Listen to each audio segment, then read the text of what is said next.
बिस्मिल्लाहिर्रहमानिर्रहीम।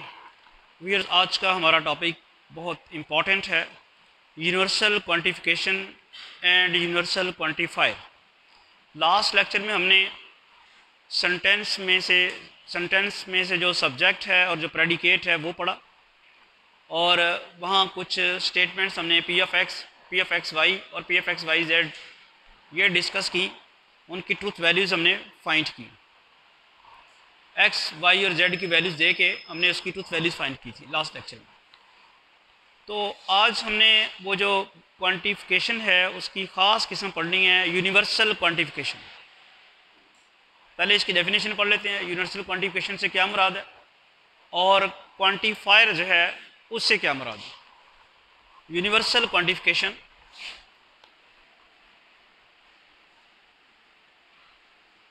The universal quantification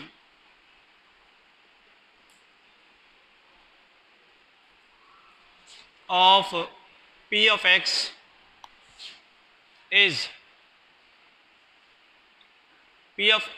is for all x in the domain. We write it as for all x P of x.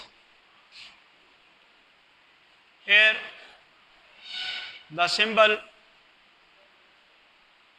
for all is said to be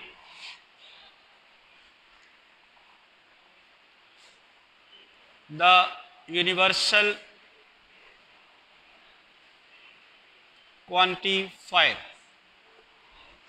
universal quantification क्या है? For all जो statement बताई गई है P F x is for all x in the domain. Domain से मुराद ये है कि मसलन आपके पास आप एक्स ले रहे हैं as a student of science college Badal road, तो फिर डोमेन क्या हो जाएगी?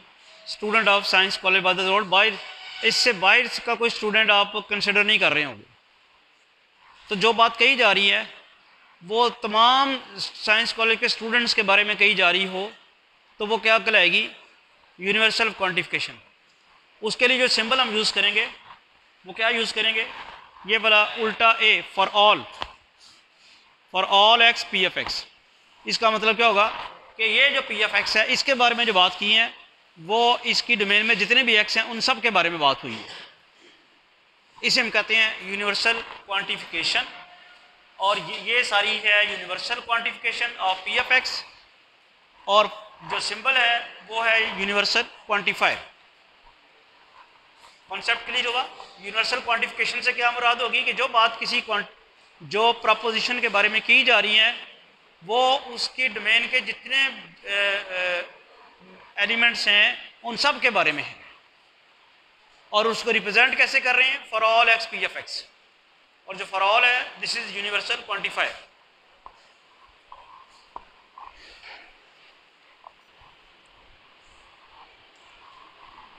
यूनिवर्सल क्वांटिफिकेशन को समझने के लिए कुछ एग्जांपल डिस्कस करते हैं। पहले एग्जांपल देखें, let P F X as Z X plus two greater than X. What is the truth value of quantification for all X P F X? For all X P F X जब भी लिखा गया होगा तो आप ये समझ आएंगे कि ये यूनिवर्सल क्वांटिफिकेशन है। आगे उसने एक्स के बारे में बताया कि एक्स आपने कहाँ से लिया? Where domain consist of all real numbers. X जो है वो सारे के सारे रियल नंबर। अब इसके सोल्यूशन की तरफ हम चलते हैं। जब उसने ये पूछा for all X P F x, तो बेसिकली वो पूछ रहा है for all X P F x क्या है? X plus two greater than x. और एक्स के बारे में उसने क्या कहा है? एक्स तमाम रियल नंबर्स हैं। तो मैं अगर यहाँ पे रियल नंबर्स पुट करने शुरू करूँ तो ट्रू नहीं होता? नहीं होता। आप अगर ज़ीरो पुट करें, ज़ीरो रियल नंबर है ना, फ़र्ज़ करें एक्स की जगह ज़ीरो पुट करते हैं तो आपके पास क्या आता है? 0 + 2 ग्रेटर देन 0। एक्स की जगह अगर आप 1/2 पुट करते हैं, 1/2 प्लस 2 ग्रेटर देन 1/2, ये तो ट्रू आई जा रहे हैं, ये तो ट्रू है, 2 ग्रेटर देन 0 होगा, ये भी ट्रू है, सारे ट्रू। मैं x की जगह अगर -1 पुट करूं तब क्या ख्याल है, -1 प्लस 2, तो क्या ये भी ट्रू है? ट्रू है। x की जगह अगर -5 पुट करें अब भी ट्रू है। तो अगर आप लॉजिकली देखें तो कोई भी रियल नंबर जब इसमें पुट किया जाएगा वो इधर भी किया जाएगा, इधर भी किया जाएगा।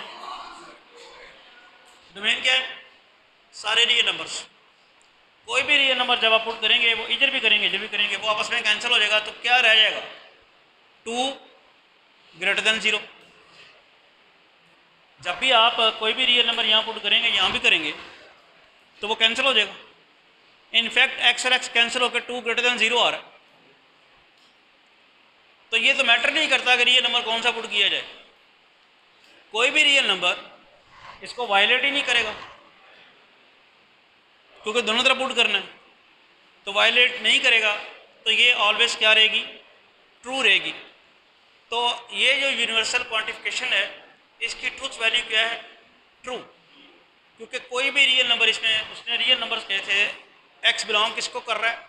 Set of real numbers. हम कोई भी रियल नंबर पुट करें तो वो स्टेटमेंट जो है फॉल्स नहीं होती है, ट्रू रहती है। ऑल्टरनेटिवली आप इस तरह कर सकते हैं कि जो आपकी स्टेटमेंट है for all X, x plus 2 greater than x, तो ये बड़े आराम से बन जाती है for all x 2 greater than 0। अब ये बन गई आपके पास स्टेटमेंट। अब इस स्टेटमेंट में कोई भी रियल नंबर पुट करें वो पुट होगा ही नहीं, ये तो यूनिवर्सल ट्रूथ है। इसलिए हमारे पास जो यूनिवर्सल क्वांटिफिकेशन है वो क्या है? ट्रू है। दोनों तरीके से आप चाहे उसे सिंप्लीफाई करके ये लें, चाहे इसी हालत में जैसे मैंने एक्स की वैल्यू पुट करनी शुरू की है, रियल नंबर्स पॉजिटिव भी और नेगेटिव भी, तो दोनों सूरतों में हर वैल्यू के ऊपर आंसर क्या आ रहा था? ट्रू। उसकी ट्रूथ वैल्यू ट्रू आ रही थी। तो क्या हमने यहाँ पे प्रूव किया है? यूनिवर्सल क्वांटिफिकेशन को हमने साबित किया है कि वो ट्रू है। अगर आप इसमें कुछ चेंज कर देते हैं, मिसाल के तौर पे इसी सवाल में जो आप ये चेंज कर दें थोड़ा सा, यानी आप ले लेते हैं P of x such that x minus 2 greater than x. अब यहाँ तो प्रॉब्लम हो जाएगी, जैसे ही आप x की जगह 0 पुट करते हैं तो प्रॉब्लम होगी, यानी आपके पास पी ऑफ 0 आ गया 0 minus 2 greater than 0 minus 2 greater than 0, ये तो फॉल्स आ गया। ये बात याद रखें, जो यूनिवर्सल क्वांटिफिकेशन है उसको ट्रू होने के लिए x की तमाम वैल्यूज जो डोमेन में हैं, वो जो भी डोमेन के में से आप x ले रहे हैं, जो भी डोमेन है, उन तमाम वैल्यूज़ के ऊपर पी ऑफ एक्स की वैल्यू ट्रू होगी तो यूनिवर्सल क्वांटिफिकेशन ट्रू होगी।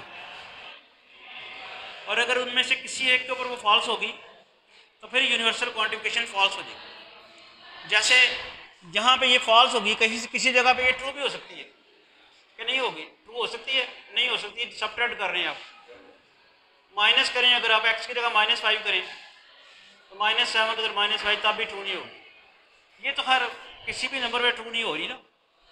तो अगर आप ऐसी स्टेटमेंट आपके पास आ जाए जो कुछ डोमेन के एलिमेंट्स के ऊपर ट्रू है और कुछ के ऊपर फॉल्स है, तो यूनिवर्सल क्वांटिफिकेशन जो है वो ट्रू नहीं होगी। यूनिवर्सल क्वांटिफिकेशन की स्टेटमेंट के मुताबिक पी ऑफ एक्स जो आप ले रहे हैं वो जितने भी डोमेन में एक्स हैं उन सब के ऊपर उसको होल्ड करना चाहिए।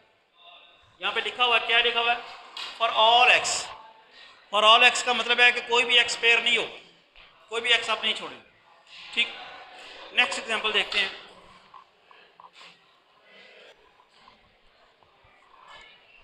नेक्स्ट एक बड़ी इंपॉर्टेंट डेफिनेशन है जो कि यूनिवर्सल क्वांटिफिकेशन को डिसप्रूव करने में बड़ी इस्तेमाल हुआ करेगी, काउंटर एग्जांपल। काउंटर एग्जांपल की पहले डेफिनेशन पढ़ लें और फिर हम देखते हैं कि किस तरह ये यूनिवर्सल क्वांटिफिकेशन को डिसप्रूव करने में यूज़ होगी। The value of x for which p of x is false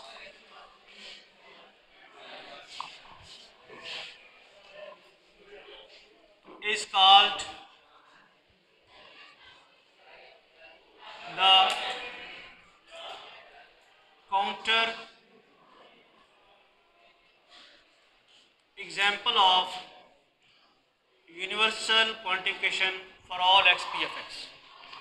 क्या डेफिनेशन है काउंटर एग्जाम्पल की?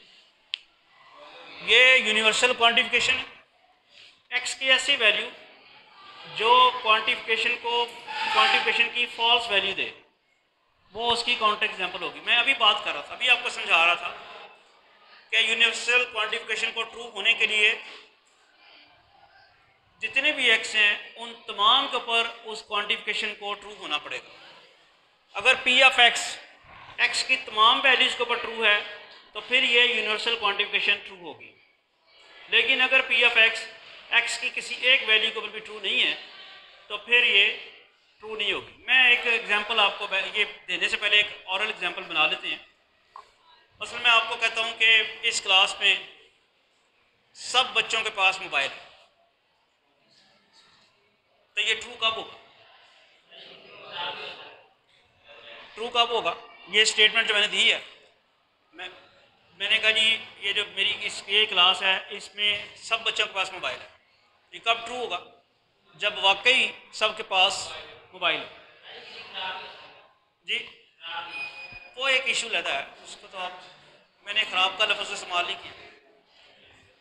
मैंने कहा जी सब बच्चों के पास मोबाइल है। आप अब ये बात, मेरी कही हुई बात कब ट्रू होगी? जब वाकई आप सबके पास मोबाइल है। तो मेरी ये कही हुई बात फॉल्स कब होगी? जब सबके पास मोबाइल ना हो।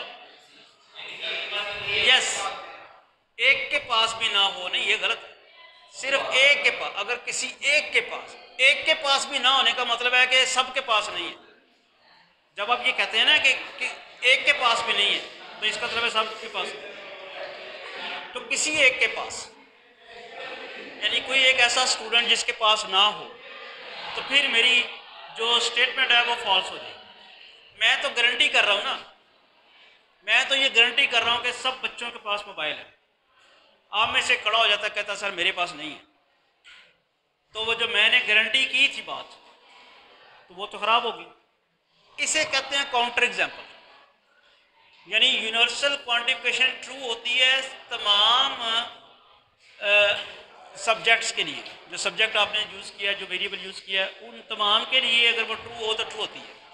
उसमें से किसी एक के लिए भी फॉल्स हो गई तो वो फॉल्स होगी। जैसा कि यहाँ हुआ, मैंने एक स्टेटमेंट दी थी कि सब बच्चों के पास मोबाइल है, आप में से एक ने कहा जी मेरे पास तो नहीं है, तो मेरी कही हुई स्टेटमेंट जो है फॉल्स हो।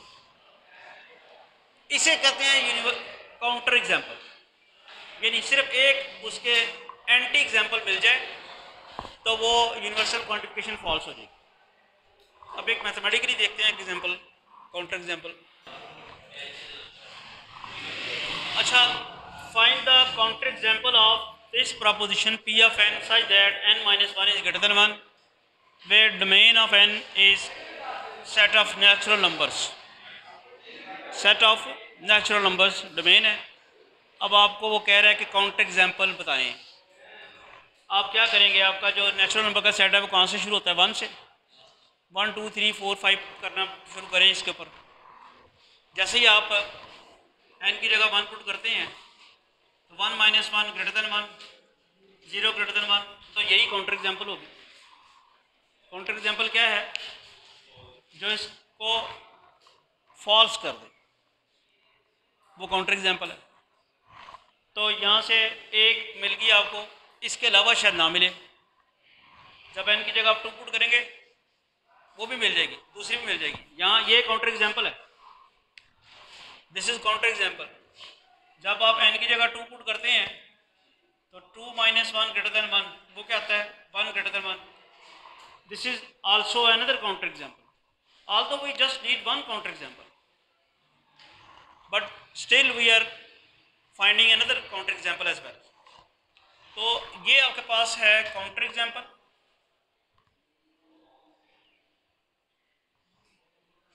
इसी तरह ये भी काउंटर एग्जाम्पल है।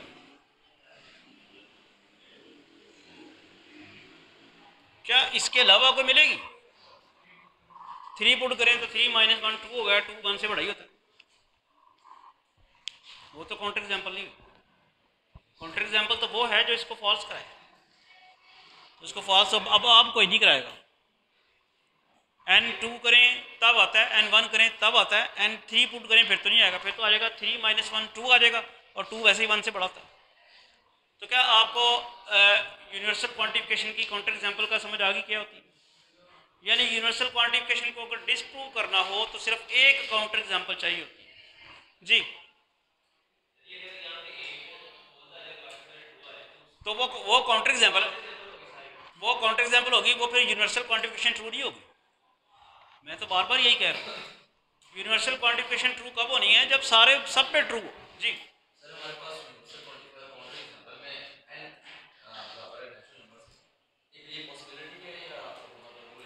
नहीं, रूल नहीं है वो। जब आपको यूनिवर्सल क्वांटिफिकेशन के बारे में कहेगा ना, तो फिर वो डोमेन भी तो बताएगा ना कि आपकी लिमिट कहाँ तक है। मसलन मैंने भी एग्जांपल दी थी कि अभी जो एग्जांपल दी है कि इस क्लास के बच्चों के पास सबके पास मोबाइल है, तो ये इस क्वांटिफिकेशन में जो डोमेन है वो सिर्फ ये क्लास है। अब इससे बाहर वाले बच्चों के साथ हमारा कोई रेलेवेंस नहीं है। तो वो आपको जब आप यूनिवर्सल क्वांटिफिकेशन की बात करेंगे, या एक आगे आनी है एग्जिस्टेंशियल क्वांटिफिकेशन जो भी हम नहीं पढ़ रहे, नेक्स्ट लेक्चर में पढ़ेंगे, तो वहाँ तो वो डोमेन बताएगा कि ये डोमेन है, अदरवाइज तो आप कर ही नहीं सकोगे। आपको क्या पता कहाँ तक करनी है, एक्स क्या लेना है, ठीक है।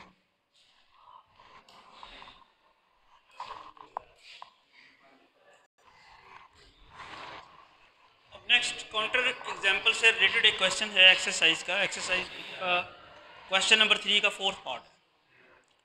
इसमें डोमेन बताई हुई है सेट ऑफ इंटीजर्स, z से डिनोट करते हैं सेट ऑफ इंटीजर्स को, और इंटीजर्स में होते क्या हैं? 0 +- 1 +- 2 +1। यानी जो आपने अब x लेना है काउंटर एग्जाम्पल के लिए, इनमें से कोई लेना है। यूनिवर्सल क्वांटिफिकेशंस क्या है? पहली है for all x x² > x, ठीक है। और आपने जो x लेना है काउंटर एग्जाम्पल के लिए, वो इसमें से लेना है। कोई ऐसे x पकड़ें जो इसकी फॉल्स वैल्यू दे, तो वो काउंटर एग्जाम्पल हो जाएगी अगर है तो। फिर आपने x यहीं से पकड़ना है, कोई ऐसा पकड़ें जो इसकी फॉल्स वैल्यू दे, वो काउंटर एग्जाम्पल बन जाएगी। फिर आपने x इसी में से पकड़ना है, जो डोमेन ये दे दी हुई। जैसे भी आप बात कर रहे थे तो मैंने कहा था कि यूनिवर्सल क्वांटिफिकेशन या एग्जिस्टेंशियल क्वांटिफिकेशन में लाजमी तौर पे वो डोमेन देगा, अदरवाइज तो कर नहीं सकते। सी जो है फॉर ऑल x x = 1, आप यहाँ से x को पकड़ें जो इसको सेटिस्फाई ना कर रहा हो, वो बनेगी काउंटर एग्जाम्पल। तो सी पार्ट कंपैरेटिवली आसान है, वो मैं कर देता हूँ आपको। x हम यहाँ से ये अगर फॉर ऑल x = 1 करें, अगर इसकी x = 1 के अलावा बाकी सारी काउंटर एग्जाम्पल, x 0 पकड़ें तो 0 = 1, 1 - 1 पकड़ें वो भी 1 के बराबर नहीं आएगा, 2 पकड़ें वो भी 1 के बराबर नहीं आएगा, इसी तरह -3 पकड़ें वो भी 1 के बराबर नहीं आएगा। ये सारी की सारी काउंटर एग्जाम्पल्स हैं, स्वाय किसके? 1 के। तो आप सी पार्ट के लिए तो लिख सकते हैं x belong to z - 1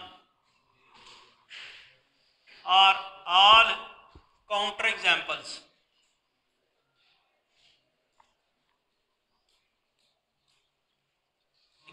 of, ये सारी की सारी काउंटर एग्जाम्पल्स हैं। Counter examples of the statement for all x = 1। लेकिन एक पार्ट तो मैंने कर दिया है जो कि आसान था, अब आप जो दो मुश्किल पार्ट्स हैं वो ज़रा जल्दी से मुझे करके दिखाएं। पार्ट 1 की कह रहे हैं जी कोई काउंटर एग्जाम्पल नहीं, यहाँ से हम कोई भी एक्स पकड़ें, पार्ट 1 की यहाँ पे, अच्छा पार्ट 1 यहाँ से कोई भी एक्स पकड़ें तो वो ये कंडीशन सेटिस्फाई करेगा। अगर आप एक्स 0 पुट करें तो 0 = 0 आ जाएगा। ये ग्रेटर और इक्वल है ना, ग्रेटर और इक्वल, या ग्रेटर आ जाए या इक्वल आ जाए। -1 पकड़ेंगे, ठीक है, -2 पकड़ें, वो भी यही होगा, जो भी आप पकड़ेंगे यहाँ से। तो इन्होंने कहा कि इस पार्ट 1 की तो कोई काउंटर एग्जाम्पल नहीं है, फिर इसका मतलब ये यूनिवर्सल क्वांटिफिकेशन ट्रू हुई ना। It has no counter example. What about this?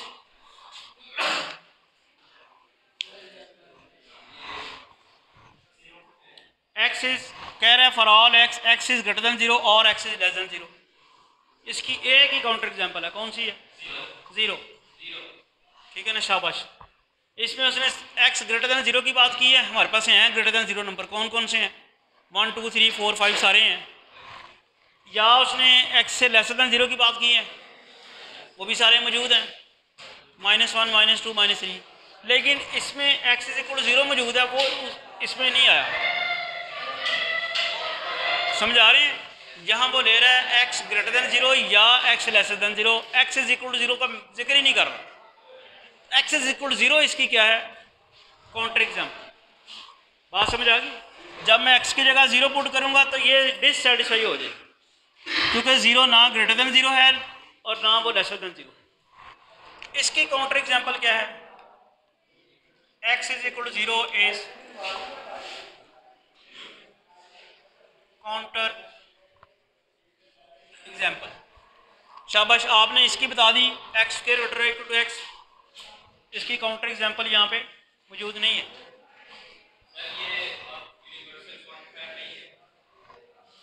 नहीं, यूनिवर्सल क्वांटिफिकेशन तो वो है, लेकिन उसकी ट्रूथ वैल्यू फॉल्स आ रही। जब ये यूनिवर्सल क्वांटिफायर लगा हुआ होगा ना तो वो रहेगी यूनिवर्सल क्वांटिफिकेशन वैल्यू, तो उसकी ट्रूथ वैल्यू फॉल्स आ। यूनिवर्सल क्वांटिफिकेशन वो इसलिए है कि यूनिवर्सल क्वांटिफायर लगा हुआ है और ये पाबंद करता है कि आपने ये लेना है तमाम एक्स के लिए। आप तमाम एक्स के लिए लेने की कोशिश में एक एक्स आपका नहीं आ सका तो ये रहेगी तो यूनिवर्सल क्वांटिफिकेशन, लेकिन उसकी ट्रूथ वैल्यू फॉल्स हो जाएगी। यही तो मैं बार बार आपको समझा रहा था कि यूनिवर्सल क्वांटिफिकेशन आपकी फॉल्स हो जानी है अगर आपको एक भी काउंटर एग्जाम्पल मिल गई तो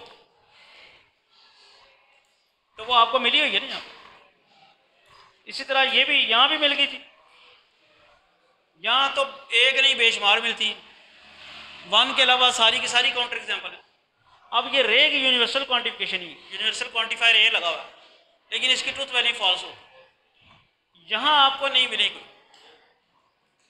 यहाँ आपको कोई काउंटर एग्जाम्पल नहीं मिली। ये यूनिवर्सल क्वांटिफिकेशन जो है इसमें किसी भी एक्स की वैल्यू के ऊपर फॉल्स नहीं होती, लिहाजा ये एक यूनिवर्सल क्वांटिफिकेशन ट्रू है। समझ आ गई? तो काउंटर एग्जाम्पल क्या होता है कि आपको यूनिवर्सल क्वांटिफिकेशन अगर आपको नज़र आ रहा हो, लग रहा हो, यकीन ना हो कि ट्रू होगी, तो सिर्फ एक एग्जाम्पल ढूंढें जो उसको फॉल्स कर दे, उसे हम कहते हैं काउंटर एग्जाम्पल। तो कुछ क्वेश्चंस आपने यूनिवर्सल क्वांटिफिकेशन के करने हैं और अभी मैंने अगली नहीं पढ़ाई है, वो इंशाल्लाह नेक्स्ट लेक्चर में हम पढ़ेंगे एग्जिस्टेंशियल क्वांटिफिकेशन। यूनिवर्सल क्वांटिफिकेशन के कुछ क्वेश्चंस आपने करने हैं और काउंटर एग्जाम्पल्स आपने तलाश करनी है। Thank you.